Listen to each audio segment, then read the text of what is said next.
Hello everyone, welcome to my channel Beyond the Sewing Room. So today I'm going to be doing another Burda make, and today it is from the September issue that I showed in one of my previous videos, and today I'm going to be making top 120, and that is this one right here.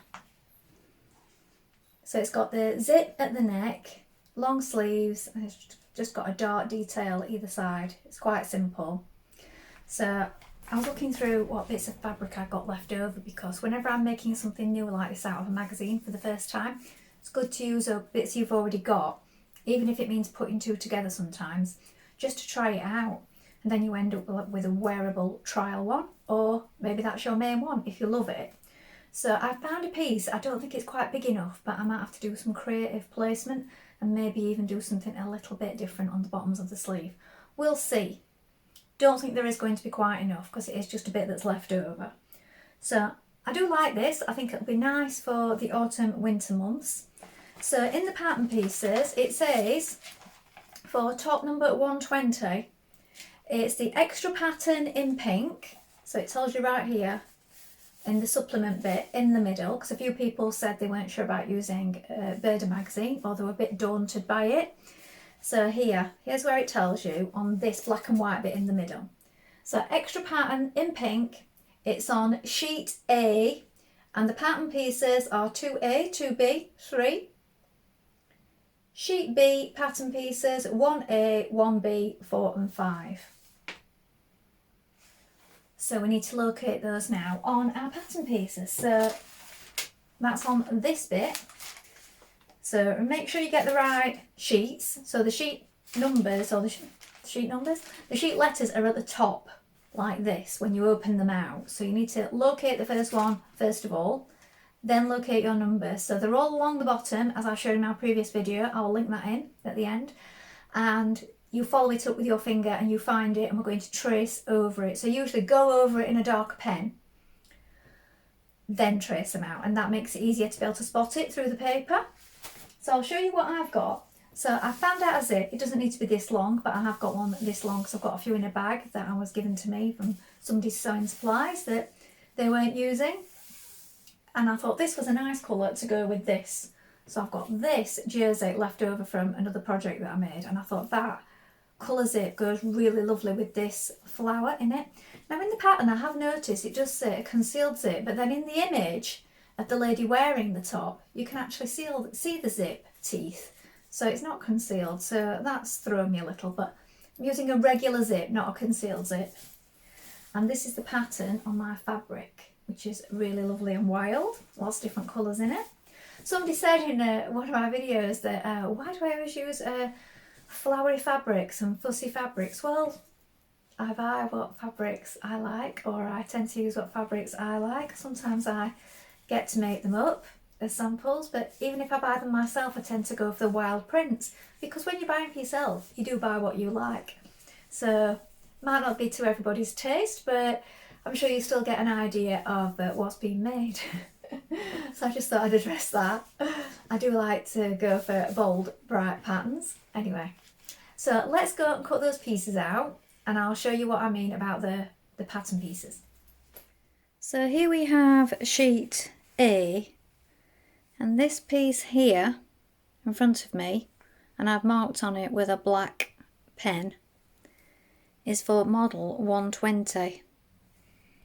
And if you look here, it says model 120. So we cut along this line here. So I've gone over it in black because it's also for one of the other patterns. So you need to look on it and check that the markings that you're using are the correct ones. So as you can see, that is this particular piece, piece 2A, and I've just drawn around the line in my size, and I'm going to trace that off.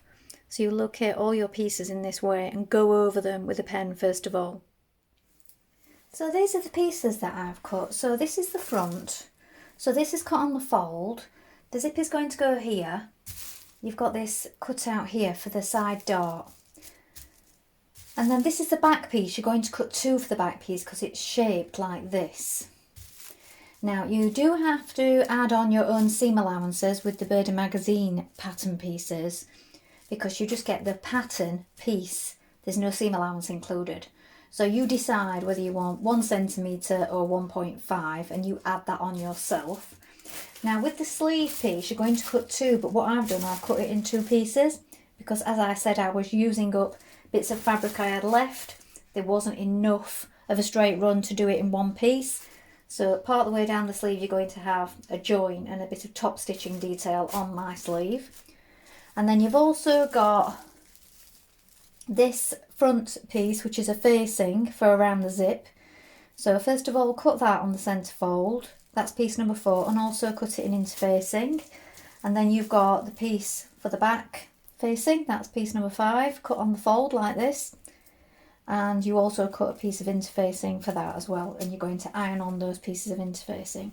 Now in the magazine for the dress you've got a little bonus lesson here in the magazine, so you can also follow along the instructions for the dress, but just bear in mind you're not adding on the extension pieces for the bottom because you're just making it exactly the same really, it's just longer if you're making the dress. So that's what the extra pieces are for on the pattern, you add on to the bottom of the pattern pieces with the extension pieces.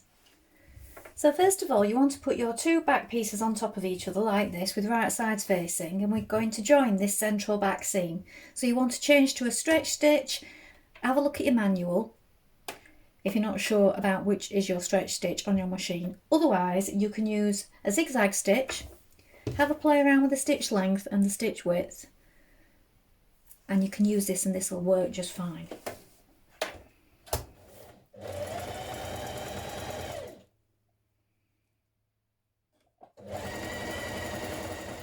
Now pin the front piece to the back pieces at the shoulder like this, and you're going to stitch that shoulder seam in place.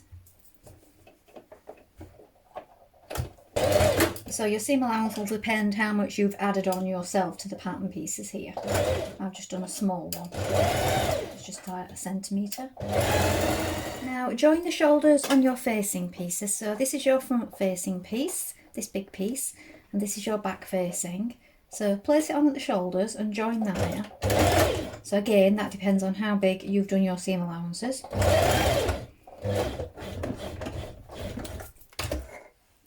Now pin your facing to your neckline, matching up your shoulders like this. So you want right sides facing, line up the centre back and the shoulders, and then the front piece, line it up with that front line where your zip's going to go. This is your facing here. Facing downwards, I've drawn a line on mine with a ruler.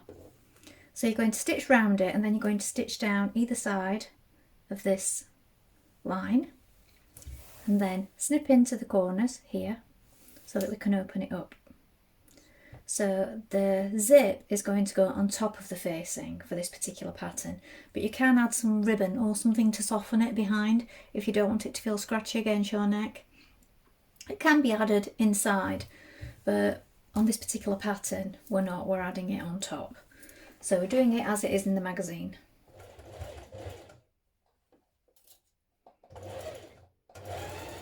Now pin your zip down each side of the front, so you're pinning it on the back of the facing, pin it in place, put your zipper foot on, you're stitching close to the teeth down each side from the top.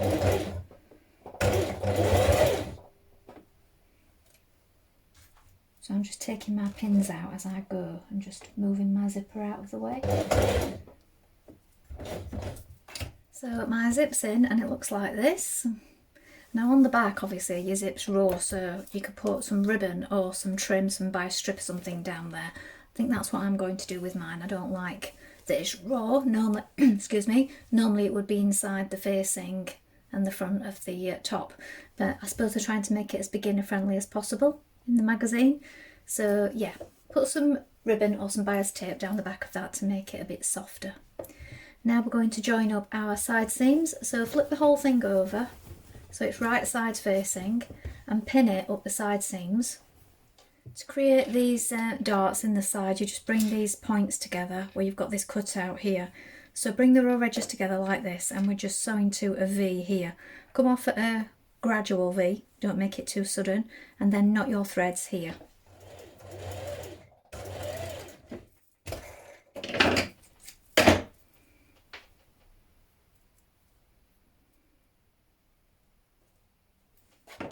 Now sew down the side seams of your sleeves.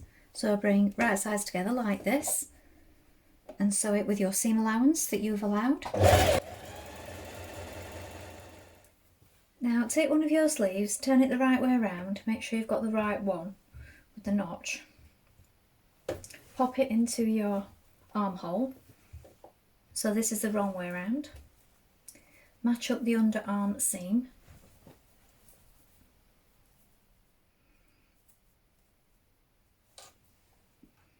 And the shoulder seam. So you have a notch here for your shoulder seam. And then match the other notch, pin it all the way around. Now you're going to sew that in place.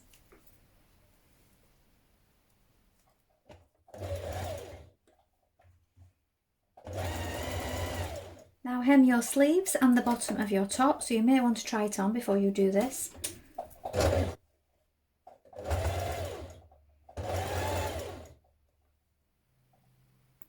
So here it is on the mannequin, and I'll also pop it on so you can see it being worn. So here it is finished.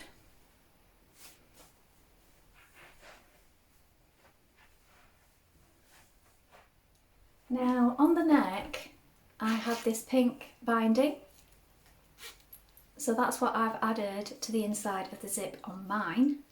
So you can have it open or you can have it fully zipped up. And I like that it's shaped at the back as well. So I'm happy with how this turned out. I think it's a nice feature that you can open it up like this, and whether you want to bind it inside, that's up to you. You could also use the same fabric and just make a strip for either side and do it in the same fabric so that it doesn't stand out as much. I quite like this, and I already had it and it went with the top, so I'm happy with that. And it's really comfy. Now this is a viscose jersey, what I've made mine in. So a good amount of stretch. You need a stretch fabric for this top. So please let me know how you get on. I'd love to hear if you've had a go at this and if you found this video helpful. Well, I hope you've enjoyed that. I hope that was helpful and it inspires you to have a go at some of the patterns in the Burda magazine. That's all from me for today, and I'll be back soon with some more sewing. Thank you so much for watching. Bye for now.